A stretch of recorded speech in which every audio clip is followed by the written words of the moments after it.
जय हिंद, नमस्कार साथियों, स्वागत करता हूं आपका हमारे चैनल पे। तो जैसा कि आप सबको पता है कि मैंने कल मॉक के लिए आप सबको बोला था कि आपको जिनको भी मॉक लेना है वो हमसे कांटेक्ट कर सकते हैं। जिन्होंने भी मॉक लिया था, जिनका मैंने मॉक इंटरव्यू लिया था, उनसे मुझे कुछ गलतियां मुझे उसमें दिखी। वो पता क्या थी? अधिकतर लोग में कॉन्फिडेंस की कमी थी, कम्युनिकेशन स्किल्स की कमी थी। वो अपनी बातों को सही से मुझे समझा नहीं पा रहे थे। उनमें कॉन्फिडेंस कहीं ना कहीं कम था और वो बोलते समय जो है थोड़ा बहुत डर रहे थे।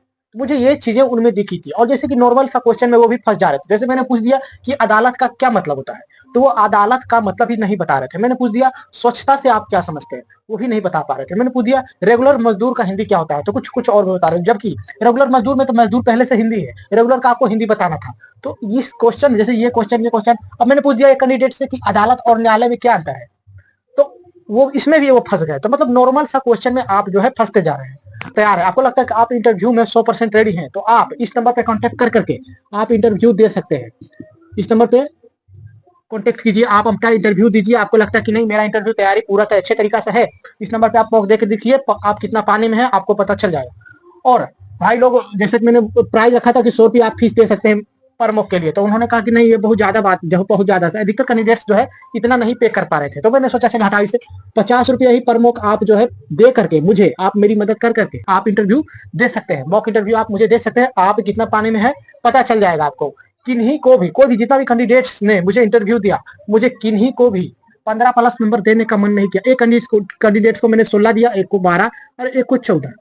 और बाकी सब जो है कम्युनिकेशन स्किल, कॉन्फिडेंस में, सब में मुझे कमी कुछ ना कुछ नजर आई। अगर आपको भी लगता है कि आपका इंटरव्यू मजबूत है, तो आप एक बार इस नंबर पर कांटेक्ट करके जो है इंटरव्यू, अपना मॉक इंटरव्यू दे सकते हैं। तो चलिए बात करते हैं कि देखिए कुछ क्वेश्चंस जो कैंडिडेट फंसे हैं, जैसे कि अदालत और न्यायालय में क्या अंतर है, बताइए अदालत और न्यायालय में क्या अंतर है। अदालत और न्यायालय दोनों शब्द अलग अलग है, बट उनका मीनिंग एक ही। अदालत न्याय मिलने का काम होता है, अदालत में, न्यायालय में भी न्याय मिलने का काम होता है। न्यायालय उसी को कहते हैं, अदालत उसी को कहते हैं। ठीक, क्लियर।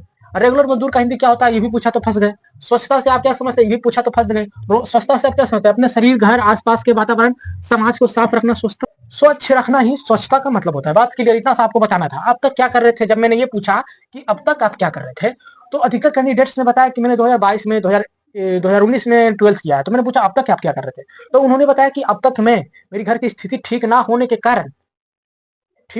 कारण मैं जो है कोचिंग पढ़ा रहा था। अधिकतर का सवाल का जवाब यही था।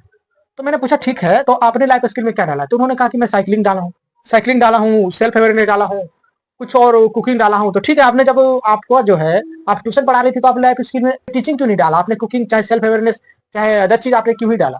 तो उसमें भी आप फंस गए, उसमें भी कैंडिडेट्स जो है फंसने लगे। ये सब चीजें आपको अच्छे से आपको ध्यान देना है, ठीक ना, कि अगर आप बता रहे हैं टीचिंग, तो आप अपने लाइफ स्किल में टीचिंग क्यों नहीं डाले, ये भी सवाल उठता है। तो आज मैं बात करूंगा एंट्री और एग्जिट की। एंट्री के समय आपको किन बातों पर ध्यान रखना है, एग्जिट के समय आपको किन बातों पर ध्यान रखना है। देखिए छोटा सा एग्जाम है, छोटा सा इंटरव्यू है, कोई आईएएस का इंटरव्यू नहीं है, बट आपको जाते समय अपना ड्रेसिंग सेंस का ध्यान रखना है। ड्रेसिंग पे मैंने पूरा पर वीडियो बना रखा है, अगर आपने नहीं देखा है तो देख लेना। और जब ड्रेसिंग आप पहन करके रेडी हो, तो सामने वाले व्यक्ति से, अपने भाई से, आप किसी भी अपना दोस्त से पूछना देख करके कि देखो भाई, मुझ में कुछ ऐसा ऑकवर्ड फील हो रहा है। जैसे आपने पहना तो कुछ ऐसा कि मुझे चुभ रहा है, वो नजर में आ रहा है, कुछ ऐसा।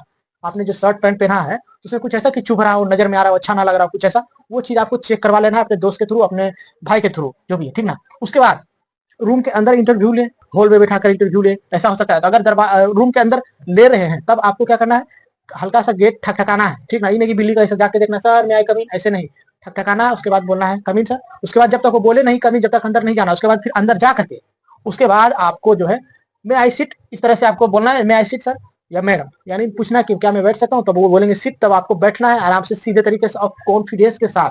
चेहरा पे ऐसा नहीं कि एकदम पूरा डरा हुआ, नहीं, एकदम बिल्कुल, थोड़ा सा अंदर थोड़ा बहुत एटीट्यूड रखना है अपने अंदर, ठीक ना। सीधे बैठना है कॉन्फिडेंस के साथ, थोड़ा बहुत एटीट्यूड के साथ। एटीट्यूड मतलब वो वाला एटीट्यूड मत समझ लेना, एकदम आराम से बैठना है सीधे। आपका काम पूछना, हमारा काम जवाब देना, इस तरह से, ठीक ना। और जब बैठना है तो मुस्कुराहट भी अपने चेहरे पे, थोड़ा बहुत मुस्कान भी रखना है, ठीक ना। Good morning, good morning, good morning ma'am, good morning sir, जब बैठते हैं उसके बाद आपको बोलना है, ठीक। इन्हें कि पहले जब एंट्री किए चलते समय बोल दिया, ऐसा गलती नहीं करना है। इन चीजों पर आपको ज्यादा ध्यान देना है। देखिए आंखें से आंख मिला करके बात करेंगे ना, तो उनके नजर में आप रहेंगे, नहीं अच्छा कॉन्फिडेंस का लड़का है।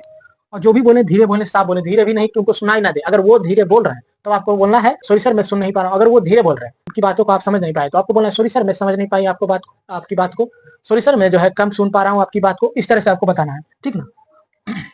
ज्यादा बैठते समय हिले डुले नहीं, खुजलाने लगे, पता चला बैठ के इधर इधर ऐसे करने लगे। बढ़िया से नहा धोकर साफ सुथरा होकर के, मुंह दाढ़ी बना करके, अपना बाल वाल कटिंग वटिंग जो भी है करवा करके, लड़की लोग जो भी है अपना बाल वाल ज्यादा फैंसी में नहीं, नॉर्मल अपना बहान लेना, ऐसा ही करके जाना है।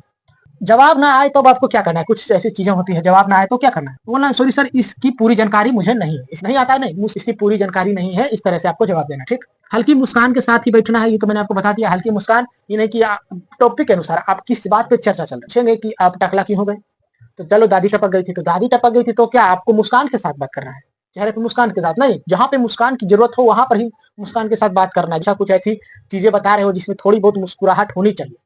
अब ना टॉपिक किस टॉपिक पे बात कर रहे हो उस पर डिपेंड करता है। ठीक ना, अब जैसे आपकी दादी टपक गई तो क्या आप दादी टपक गई ये बात को आप मुस्कान के साथ बताओगे, हंसते हुए बताओगे, नहीं, थोड़ा सा सैडनेस दिखाना है वहां पे। तो आप अगर जो बढ़िया टॉपिक चल रहा है तब आपको वहां पे मुस्कान दिखाना है वहां पे। ठीक ना, इस चीज को आप ध्यान रखिएगा। टॉपिक पे निर्भर करता है कि आपके चेहरे पे मुस्कान कहाँ पे रहना चाहिए। ठीक, उसके बाद फिर एग्जिट के समय आपको थैंक यू सर बोलना है, थैंक यू मैडम बोलना है। उसके बाद शांति से अपना जो है बाहर निकल जाना, ये नहीं कि पता चला उठे तो कुर्सी धड़ाम से पीछे गिर गया, तो वहीं पे आपका जो है थोड़ा सा दिक्कत हो जाता है। पहले ऐसा हुआ करता था मेरे साथ भी, पहला पहला बार आप कहीं जाते हो ना चाहते हुए भी वो गलतियां हो जाती है। मेरे साथ भी ऐसा बहुत बार हुआ है। जैसे कि एक बार सरस्वती पूजा हो रहा था, हमको पुजारी बनाया गया, तो उस समय कॉन्फिडेंस तो होता है ना, पहली बार करते हैं तो कोई चीज का कॉन्फिडेंस बहुत कम होता है। तो पंडित जी ने बोला बालू लाओगे, क्या बोल रहे हैं समझ नहीं आ रहा है, बालू क्यों जरूरी है पूजा में। अब होता है ना कि पक्का पे बालू रख के उसके हुमाद मत जलाना होता है, तो बोले बालू ला, तो अच्छा लगता है आलू बोले, तो हम आलू लेके आए। तो फिर बोला कौन कछुआ को बिठा रखा है, कौन गधा को बिठा रखा है, तो सुनने को मिल गया उसमें पंडित जी से। वो कहीं ना कहीं वो चीजें होती है कि आप पहली बार करते हो तो कहीं घबराहट अंदर से घबराहट रहती है कि मैं ये गलती कर रहा हूँ, सामने वाला व्यक्ति मुझे बात बात पर मुझे डांट रहा है, और पंडित जी मुझे बार बार डांट रहे ऐसे करो ना रे, तो जैसे कि वो मंत्र पढ़ते थे, बोलते थे बोलो ओम नमः स्वाहा, तो बोलते कुछ कुछ मंत्र उनका मुझे सुनाई नहीं देता था, तो मैं क्या बोले सरकार, तो फिर वो वहां पे गर्म हो जाते थे। कहीं ना कहीं वो जब गर्म होते तो मेरे अंदर घबराहट आती थी, और घबराहट आती थी तो जब वो बोले कि माला पहनाओ, तो हम माला पहनाने गए तो घबराहट में क्या हुआ, मेरा पैर फिसल गया और मूर्ति पे पूरा ऐसे लग गए, पूरा हल्ला वल्ला होने लगा। तो मूर्ति को लोग मेरे दोस्त लोगों ने संभाला, फिर बोला, हम बोले आज आज के बाद जो हम कभी भी पुजारी वैसा कुछ पुजारी वजारी हम नहीं बनेंगे, सरस्वती पूजा में जिनको बनना है बन लेना।